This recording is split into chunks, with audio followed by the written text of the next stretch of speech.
Hi, my name is Dave Buckingham. I am the head of the repairs team here at McGrath Real Estate. So, another thing that I know a lot of our clients are often dwelling on or have questions about is, why was this so expensive? Or why the handyman went out there and they hung a door, they did something that would seem pretty simple, or that if you were living there, you might have done yourself, and it's ended up costing you $100, $150 for us to send someone out there to do something that would cost you maybe $5. You went to the Home Depot and did it yourself.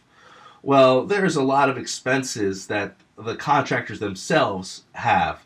So just to become a contractor, you have to get your business license. Insurance is very expensive, and then depending on what kind of type of work you do, as soon as you step on a ladder, your insurance is even more expensive. If you have multiple employees, your insurance is more expensive. And this is before we've even established a company. They're going to have other types of overhead, infrastructure. This is before they even get to your house to start hammer and nail. They haven't even bought a hammer yet. Once they actually enter your home, they've already had a ton of expenses before they even knock on your door to go in there to start figuring out what repairs are necessary. For a contractor, thinking about trying to make a living wage off of doing these things, and we're saying we want it cheaper, we want $60. Well, at $40 an hour, they might not be making a dime.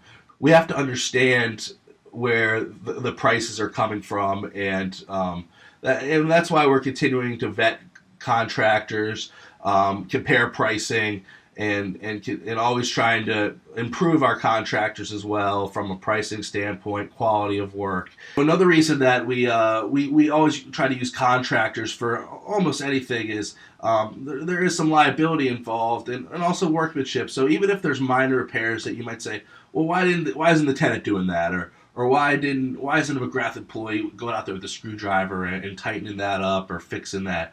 Well, there's also liability concerns. Well, for example, we a lot of leases still have leaf cleaning or gutter cleaning as a tenant responsibility. Well, we've spoke with lawyers. We've tried to figure out where our liability is, and the decision was made that our clients don't want to be liable if a tenant gets on a ladder and possibly hurts themselves, because our lease says you have to clean the gutters. So that's something we have removed. Also, let's say there's a light bulb that's 20 feet high.